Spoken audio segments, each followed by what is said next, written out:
Hello everyone, आप देख रहे हैं मेरे YouTube channel study with Zeenat. Friends, आज हम करेंगे BA programme second year third semester history का most important question with answer. Very very important question है फ्रेंड्स, आने वाले एग्जाम में पूछा जा सकता है। तो स्टार्ट करते हैं फ्रेंड्स। अगर आप मेरे चैनल पर फर्स्ट टाइम है तो मेरे चैनल को लाइन सब्सक्राइब करना ना भूलें, साथ में बेल आइकन को प्रेस करें ताकि हर वीडियो की लेटेस्ट अपडेट आपको टाइम पर मिलती रहे। तो स्टार्ट करते हैं, let's get start. First question है, दिल्ली सल्तनत में इक्ता प्रणाली के क्रमिक विकास का आलोचनात्मक विश्लेषण कीजिए। तो इसका आंसर है, पहले इक्ता प्रणाली क्या है वो लिखने। इक्ता प्रणाली, इक्ता सिस्टम, धन के स्थान पर तनख्वाह के रूप में भी भूमि प्रदान करना क्या कहलाता है? इक्ता कहलाती है। कि धन के स्थान पर तनख्वाह के रूप में भूमि प्रदान करना, जमीन का टुकड़ा क्या कहलाती है? इक्ता प्रणाली कहलाती है। दिल्ली सल्तनत में प्रतिदिन नए नए राज्यों का उदय हो रहा था और धीरे धीरे दिल्ली सल्तनत बड़ी हो गई और इसी के चलते अकेले शासन करना संभव नहीं था। अतः इल्तुतमिश ने दिल्ली साम्राज्य को कई छोटे छोटे क्षेत्रों में विभक्त किया और इन भागों को ही इक्ता कहा गया और इन क्षेत्रों पर शासन करने वाले अधिकारी को ही इक्तेदार कहा गया। फ्रेंड्स, तो क्या है इक्ता, हमें ये लिखनी है इस पॉइंट में। तो इस पॉइंट में आपको ये लिखने की इक्ता प्रणाली क्या है, पहले उसका डिफिनेशन देनी है और फिर लिखना है इक्ता प्रणाली का प्रारंभ। इक्ता प्रणाली का प्रारंभ कैसे हुआ? कि इक्ता व्यवस्था की शुरुआत भारत से बाहर फारस ईरान क्षेत्र तथा पश्चिमी एशिया में हो चुकी थी। जो इक्ता थी उसकी शुरुआत भारत से बाहर ईरान क्षेत्र तथा पश्चिम एशिया में हो चुकी थी। मोहम्मद गोरी द्वारा कुतुबुद्दीन ऐबक को हौसी का क्षेत्र इक्ता के रूप में दिया गया और पहला था इक्ता। और नसरुद्दीन कुबाचा को इक्ता के रूप में को दिया गया, लेकिन प्रशासनिक रूप से इक्ता की स्थापना इल्तुतमिश द्वारा की गई और इल्तुतमिश ने ही इक्ता प्रणाली को प्रारंभ किया। तो इस पॉइंट में आपको ये लिखना है इक्ता प्रणाली कैसे प्रारंभ हुई और कुतुबुद्दीन ऐबक ने क्या किया और किसको ये दी गई। कि नसरुद्दीन कुबाचा को ये दिया गया और इसका जो स्थापना की वो किसने की थी? इल्तुतमिश द्वारा स्थापना की गई और इल्तुतमिश ने ही इक्ता प्रणाली प्रारंभ की। अब देखिए इक्ता के प्रकार। इक्ता के दो प्रकार हैं, छोटी इकाई और बड़ी इकाई।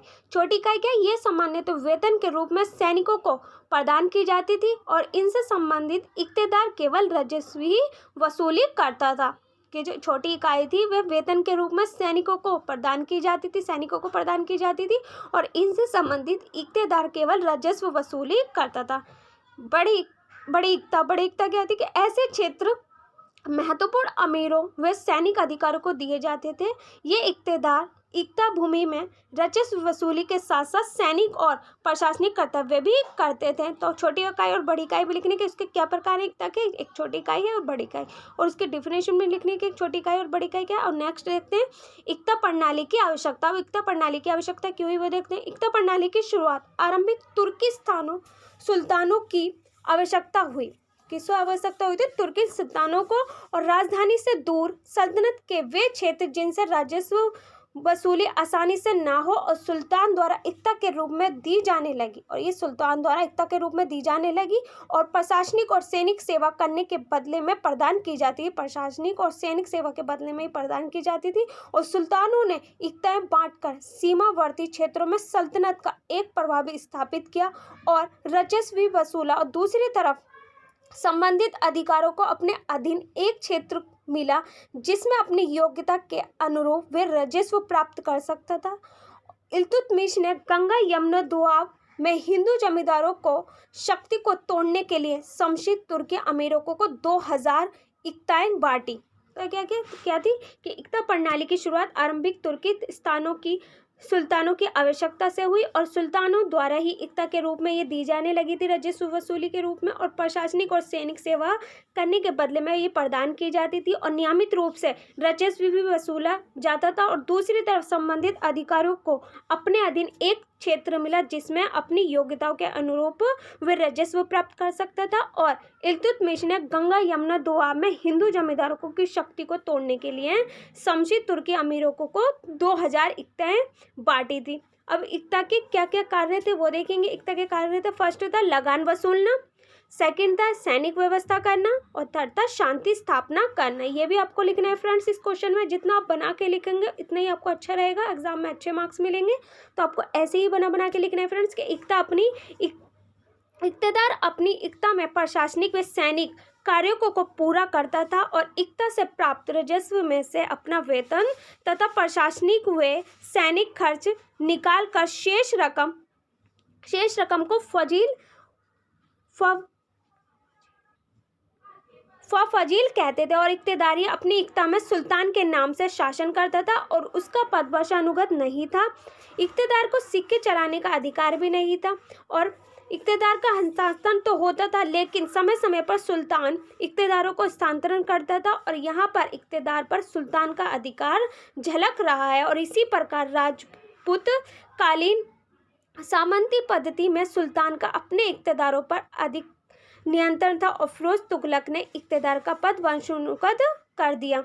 तो इक्तेदार के क्या कार्य थे? लगान वसूलना, सैनिक व्यवस्था करना और शांति स्थापित करना। और इक्तेदार अपनी इक्ता में प्रशासनिक व सैनिक कार्यों को पूरा करता था और प्रशासनिक व सैनिक खर्च निकालकर शेष रकम को फजील कहते थे। और इक्तेदार को सिक्के चलाने का अधिकार भी नहीं था और ना ही हस्तांतरण, और लेकिन इस इक्तेदार का सिर्फ हस्तांतरण तो होता था, लेकिन समय समय पर सुल्तान इक्तेदारों को हस्तांतरण करता था। और कालीन सामंती पद्धति में सुल्तान का अपने इक्तेदारों पर अधिकार नियंत्रण था और फिरोज तुगलक ने इक्तेदार का पद वंशानुगत कर दिया। ये भी आपको इस तरीके से बना के लिखना है फ्रेंड्स। अब नेक्स्ट देखते हैं इक्तेदारी प्रणाली के दोष। अब इक्तेदारी प्रणाली के दोष क्या है?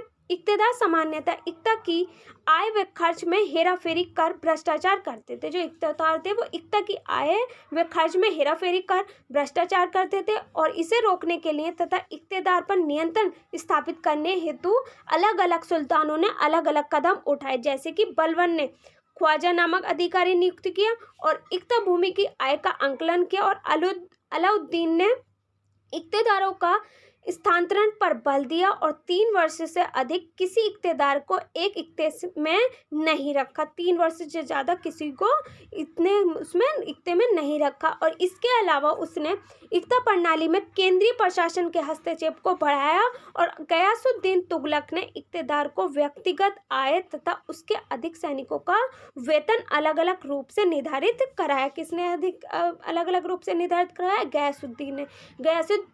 गयासुद्दीन तुगलक ने इक्तेदार की व्यक्तिगत आय तथा उसके अधीन सैनिकों का वेतन अलग अलग रूप से निर्धारित कराया और वसलत-ए-हशमा सैनिक के वेतन का रजिस्टर मोहम्मद बिन तुगलक ने इक्तेदारों पर अत्यधिक नियंत्रण लगाया और उसने इक्तेदारों के समक्ष इक्ता क्षेत्र में अमीर नामक अधिकारी को नियुक्त किया जो इक्ता का प्रशासन चलाता था, जबकि वसूली का अधिकतर इक्तेदार के पास बने रहने दिया। और इसी प्रकार मोहम्मद बिन तुगलक ने इक्तेदार के अधीन सैनिकों को केंद्रीय राज खजाने नकद वेतन देने की घोषणा की और इस अत्यधिक नियंत्रण के ही इक्तेदारों ने मोहम्मद बिन तुगलक के समय अनेक विद्रोह किए और इक्ता में दी गई भूमि ने असंतुलन पैदा कर दिया था।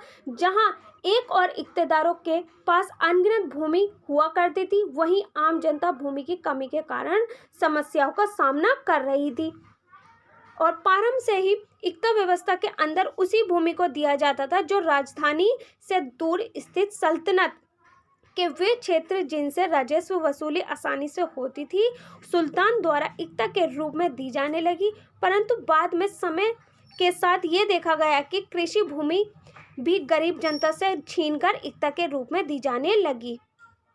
तो इक्ता प्रणाली के दोष क्या थे? इक्तेदार सामान्यतः इक्ता की आय व खर्च में हेराफेरी करते थे और अलग अलग सुल्तानों ने अलग अलग कदम उठाए इसके लिए। और बलबन ने ख्वाजा नामक अधिकारी नियुक्त किया और अलाउद्दीन ने इक्तेदारों का स्थानांतरण पर बल दिया और 3 वर्ष से अधिक किसी भी इक्तेदार को इक्ता में नहीं रखा गया। और गयासुद्दीन तुगलक ने इक्ता प्रणाली में केंद्रीय प्रशासन के हस्तक्षेप को बढ़ाया और व्यक्तिगत आय तथा उसके अधिक सैनिकों का वेतन अलग अलग रूप से निर्धारित किया और मोहम्मद बिन तुगलक ने इक्तेदारों पर अत्यधिक नियंत्रण लगाया और अमीर नामक अधिकारी को नियुक्त किया गया जिसके द्वारा इक्ता का प्रशासन चलता था, जबकि वसूली का अधिकतर श्रेय इक्तेदार के पास बने रहने दिया। और मोहम्मद बिन तुगलक ने इक्तेदार के अधीन सैनिकों को केंद्रीय खजाने से नकद वेतन देने की घोषणा की और अत्यधिक नियंत्रण के कारण ही इक्तेदारों ने मोहम्मद बिन तुगलक को समय के अनुसार अनेक विद्रोह किए और असंतुलन पैदा किया। जहां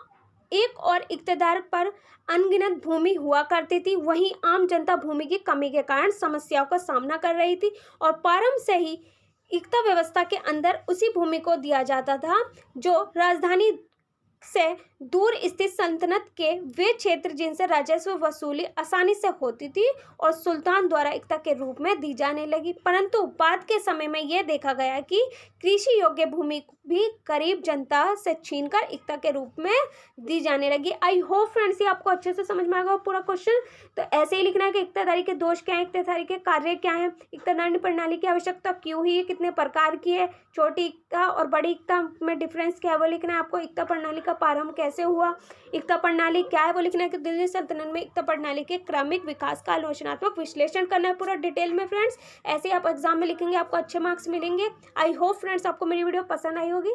मेरी वीडियो कैसी लगी कमेंट्स बॉक्स में लिखकर जरूर बताना, और आपको नेक्स्ट कौन से टॉपिक पर वीडियो चाहिए आप मुझे कमेंट्स बॉक्स में लिखना ना भूलना, और मेरी वीडियो कैसी लगी कमेंट्स बॉक्स में लिखकर जरूर बताना। If you like the video so don't forget to like share and subscribe my channel and hit the bell icon. इसे अपने फ्रेंड्सों के साथ शेयर करें ताकि इस वीडियो का प्रॉफिट उन्हें भी हो। और आपको नेक्स्ट कौन से टॉपिक पर वीडियो चाहिए आप मुझे कमेंट्स बॉक्स में लिखकर बता सकते हैं। Thanks for watching my video.